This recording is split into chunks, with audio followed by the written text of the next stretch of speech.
But now to the trouble in Hong Kong. Back to that. It's really coming to a real crisis point. The city's in chaos now as protesters fight China's control over the former British colony. Meanwhile, former Prime Minister Tony Abbott, he's just warned us of China's growing influence over this country too. In a speech in India overnight, he accused China of bullying its neighbours and said, "We've probably put too many eggs into our China basket and we should trade more with India instead." Well, joining me is the panel, Labor Senator Kimberley Kitching and Liberal Senator James Patterson. James, you just got banned from visiting China because you dared to criticise its human rights abuses. Now, do you agree with Tony Abbott that we should be so dependent on business with this dictatorship? We must push harder to develop trade with democracies like India instead. Presumably, I'm reading the message into this, that we aren't so hostage to what China tells us. I do agree with Tony Abbott, Andrew. I think that there's lots of good reasons why trade with India and other like-minded democracies is in Australia's interest. Trade with them is good in its own right, and it's also good if it helps us reduce our reliance on any one trading partner, China included. And yes, the geopolitical nature of our relationship with China is one of the factors that makes me have that view. And so a free trade agreement with India would be a wonderful thing. It's something that's been talked about in India and in Australia for a number of years. It's not an easy or a straightforward thing to negotiate, but I think it should be a top priority.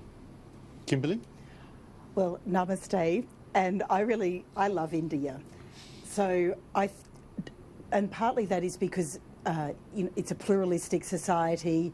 It's a democracy, obviously, but it's a great country, and I think I agree with James. We should not put our eggs in the same basket, and I think there's lots of people who are now discussing having relations with some of the Latin American countries in order to attract some of their students, for example, to come to Australia to engage in our tertiary education system. To the same point that we really don't want to have all of our eggs in the same basket. I think that's a really important issue.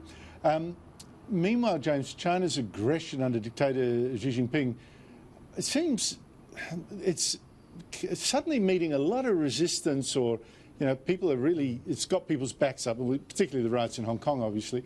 How do you think that's going to end? Well, I think it's a good thing, Andrew, that people around the world, but particularly in Australia and across the political spectrum, are taking a more realistic and more sober view of our relationship with China. I think most Australians understand now why we need to be very assertive and strong in speaking up for our sovereignty and our national interest and our values in the relationship with China. And I think that is driven by the evidence. Every day or every week we get further revelations, whether it's about the Uyghur Muslims in Xinjiang, whether it is about Hong Kong, whether it is about Tibet or the Australian citizen Dr. Yang Henjun who's detained there, that give us further reason to think very carefully about the relationship we have with China and the need for us to be vocal about our interests in that relationship. And of course, Kimberley, there was a recent report a couple of days ago about China lying. That's still taking organs out of prisoners in a sort of forced donation. Yes, I mean, that's a terribly troubling report. I mean, it's just something we would just never countenance here or in any, Western liberal democracy. I mean, it is inhumane, and it's a barbaric practice. I think people have got to wake up a bit. But James, I say people should wake up a bit. Maybe one ABC host in particular, Virginia Trioli, should wake up. She attacked you yesterday for criticising China's appalling human rights. Some of the things we've mentioned, the arrest of an Australian writer as well, who's stolen the South China Sea to our north, just to add to the problems. Here is Virginia Trioli saying that by criticising such things, you are actually the problem. If you start describing China as an authoritarian foreign power when they're supposed to be our close trading partner, and when, as your Treasurer Josh Frydenberg says, we must manage our differences, you're actually part of the problem, aren't you? There's truth, and then there's just being critical for its own sake and also offensive of a foreign power that means a great deal to us. How about being a bit more discreet or a little bit more diplomatic? James, does that line of questioning astonish you? It's kind of you, Andrew, to offer me the opportunity to complain about a tough or even hostile interview I received, but I don't want to be seen to be complaining about that. I can hold my own with Virginia Trioli. It's not the hostility, or any James. other journalist I at the don't ABC. complain. I hold politicians to account too. I ask hostile questions. It's really the thoughts, the ideology that goes into asking those particular questions that it is a shock and a shame and a scandal if a politician offends a dictatorship. Well, one question, Andrew, that I did ask Virginia in return was what was inaccurate about the description of China as an authoritarian foreign power, and she didn't feel the need to respond to my question, as she's entitled not to, but I think that highlights the silliness of posing the questions in the way that she did. And I think the real question for people like Virginia in interviews like that is, which of the human rights issues that I've raised and that Andrew Hastie has raised should we not have raised? Should we be silent about the Uyghurs? Should we be silent about Hong Kong? Should we be silent about the Australian citizen who's detained there? Should we be silent about Tibet? I'd be very interested to know how she thinks it will be better for those people or for Australia if we said nothing at all.